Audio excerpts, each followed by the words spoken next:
Einen wunderschönen guten Tag und herzlich willkommen. Heute geht es um Rauschreduzierung und Schärfen in DaVinci. Ein paar Tipps und Tricks, wie man das noch ein bisschen optimieren kann und wie viel Spaß das macht oder machen kann. Ich möchte mal ganz kurz gucken, was wir hier für Ausgangsmaterial haben. Das ist Canon CLOG 3, 422 10-Bit, Color Managed.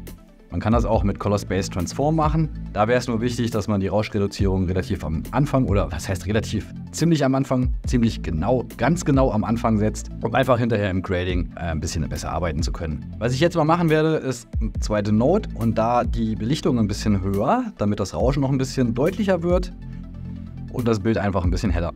So, ich habe mir einen ganz tollen Bereich rausgesucht und zwar ist das hier unten, dieses Pflaster. Und ganz interessant sind die Fugen hier.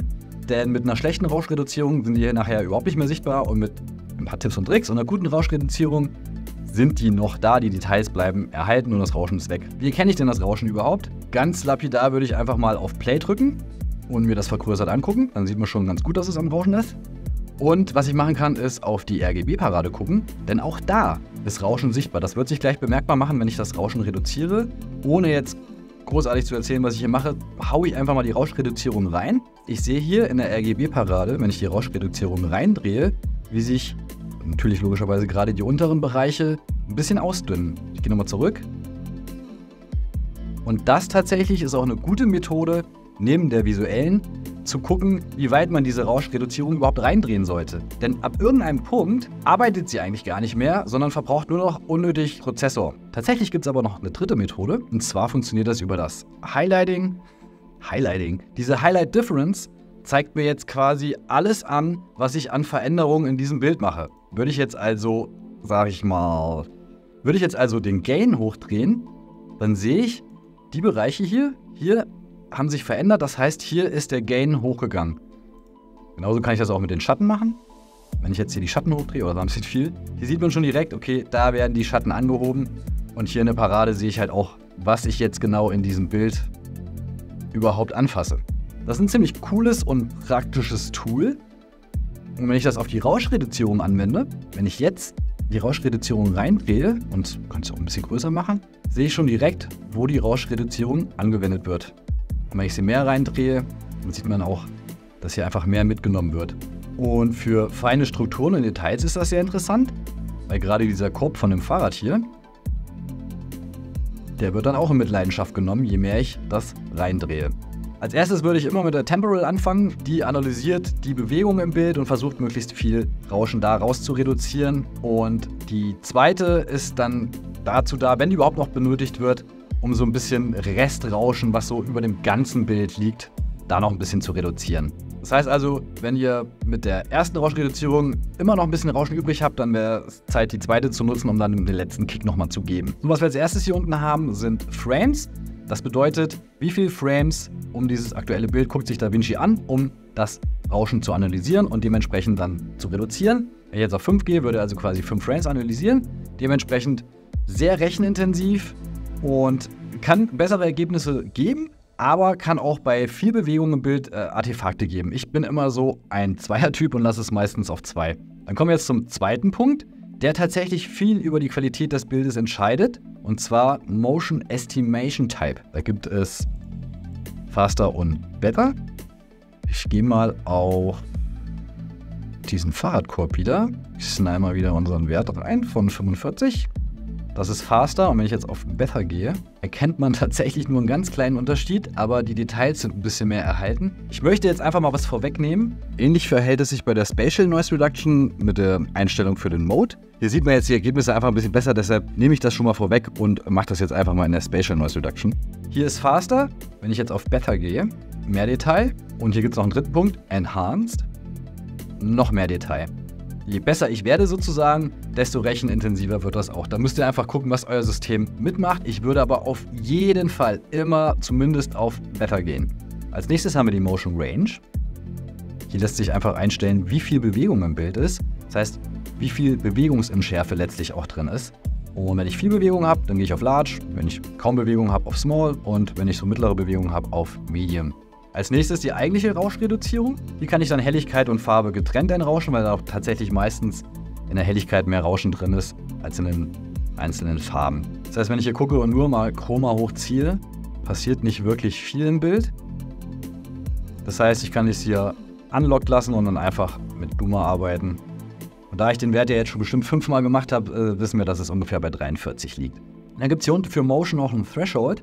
Über den lässt sich sagen, was soll angefasst werden. Also er sagt mir sozusagen aus, wie viel Pixel sich bewegen und wie viel sich nicht bewegen. Und 0 heißt, wende die Rauschreduzierung auf gar nichts an. Und 100 heißt, wende die Rauschreduzierung auf alle Pixel im Bild an. Deshalb lässt man das normalerweise auf 50. Bei höheren Werten können auch hier Artefakte entstehen. Da muss man immer ein bisschen mit rumexperimentieren. So, gehen wir alles nochmal kurz durch. Also, Frames heißt, wie viele Frames werden davor und dahinter analysiert. Mehr Bewegung, mehr Frames anwählen. Mehr Frames anwählen kann aber auch Artefakte hervorrufen und treibt die Rechenleistung nach oben.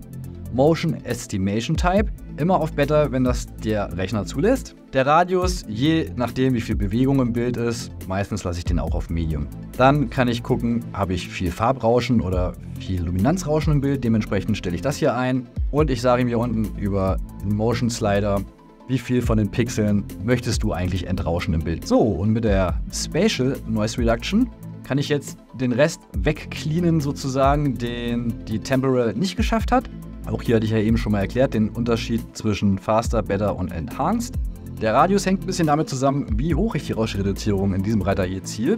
Wenn ich also nur ein bisschen Rauschreduzierung anwenden muss, reichen Medium und Small. Wenn ich aber in die Vollen gehen muss, weil das Bild wirklich extrem verrauscht ist, dann würde ich auf Large gehen. Ich kann jetzt wieder visuell gucken, wie weit ich mit der Rauschreduzierung reingehen möchte, bis zu welchem Grad. Und bei der RGB-Parade, wie vorhin auch, kann ich gucken, wie sauber sie dann wird und wie aufgeräumt sie dann wird. Und dass da auch irgendwann nichts mehr passiert. Ne? Ich bin jetzt bei 32 und ich ziehe jetzt mehr rein und es passiert nichts mehr. Hier ist ja ein reiner Matsch jetzt im Bild. Mein Rechner lässt das Gott sei Dank zu, dass ich hier auf Enhanced gehen kann und zack, haben wir wieder Details. Gut kontrollieren lässt sich das Ganze zum Beispiel an so feindetailigen Sachen wie der Hecke. Wenn ich jetzt nämlich die Rauschreduzierung komplett rausnehme, sieht man hier schon in dem Bereich, hier sind ein paar mehr Details. Da muss man dann einfach gucken, wie viel Rauschen ist einem lieb und wie viel Details bzw. an welchen Stellen möchte man noch Details erhalten. Dementsprechend einfach wieder ein bisschen zurück oder ein bisschen reinblenden. Und hier nochmal ganz kurz auf die Solarpaneele und einfach nochmal den Unterschied zu zeigen zwischen den verschiedenen Modis. Jetzt bin ich auf Enhanced, das heißt, ich sehe alle Details von den Solarpanelen, sehe die Kabel und wenn ich auf Faster gehe, sehe ich eigentlich gar nichts mehr. Eine weitere Möglichkeit wäre, dass ich die Rauschreduzierung nur an bestimmten Stellen anwende. Das geht über die Maskierung. Das heißt, wenn ich zum Beispiel einen Schauspieler im Bild habe und jetzt nicht möchte, dass sein Gesicht nach Plastik aussieht, weil ich ansonsten extrem viel Rauschen im Bild habe, gerade in den dunklen Bereichen und das eliminieren möchte, dann kann ich das auch einfach maskieren.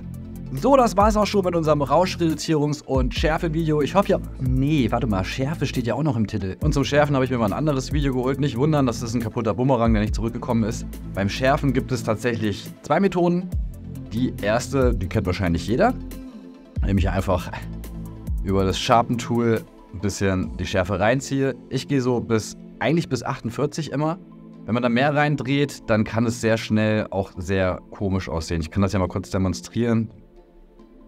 Das hat schon einen richtig schönen hässlichen Videolook dann. Also wie gesagt, so bei 48. Das Gute hieran ist, durch das Scaling kann ich bestimmen, auf welchen Bereich, auf welchem Kontrastbereich, auf welche Kanten das Schärfen dann letztendlich angewandt wird. Hierzu können wir wieder in unser Highlight gehen, in unser AB und über das Scaling kann ich mir dann die Bereiche aussuchen. Wenn man mal hier hinguckt, ich zoome noch mal ein bisschen rein, hier ist ja offensichtlich auch Rauschen und je nachdem wie hoch das Scaling ist, sieht man jetzt schon, okay, das Rauschen wird jetzt hier ein bisschen übernommen mit der Schärfe und wenn ich mit dem Scaling ein bisschen runtergehe, dann sieht man, okay, die Striche werden jetzt geschärft, aber das Rauschen wird weitestgehend in Ruhe gelassen. Bei der zweiten Variante kann man ein bisschen, ich sag mal, sauberer arbeiten und zwar ist es von Vorteil, wenn man die Schärfe nur auf die Helligkeit anwendet. Das heißt, ich wende sie nur auf die Kanten, auf die Kontraste an und lasse die Farben und alles, was damit zu tun hat, in Ruhe. Das funktioniert, indem ich einfach den Color Space wechsle. Und zwar gehe ich auf HSV, das ist kein Sportverein, sondern heißt einfach Hue, Saturation und Value. Also Farbton, Sättigung und Helligkeit.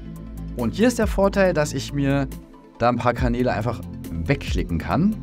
Und zwar den ersten und zweiten. Das heißt, die Schärfe wird jetzt nur auf den Helligkeitskanal angewandt. Und dann arbeite ich einfach wie schon zuvor mit der Schärfe, kann dann auch wieder über mein Highlighting mir angucken, was ich da schärfen möchte. Und im Vergleich zu dieser anderen Schärfenmethode sieht das Bild, es ist schwer zu beschreiben, man müsste es sich wirklich mal im Vergleich angucken. Das Bild sieht auf jeden Fall scharf aus, obwohl es keinen richtig scharfen Eindruck macht. Also eine sehr subtile Schärfe, aber es ist trotzdem an sich scharf. Das war es jetzt aber wirklich mit dem Video. Ist doch ein bisschen länger geworden, als ich dachte. Aber so ist es halt manchmal. Also fröhliches Schärfen und bis zum nächsten Mal.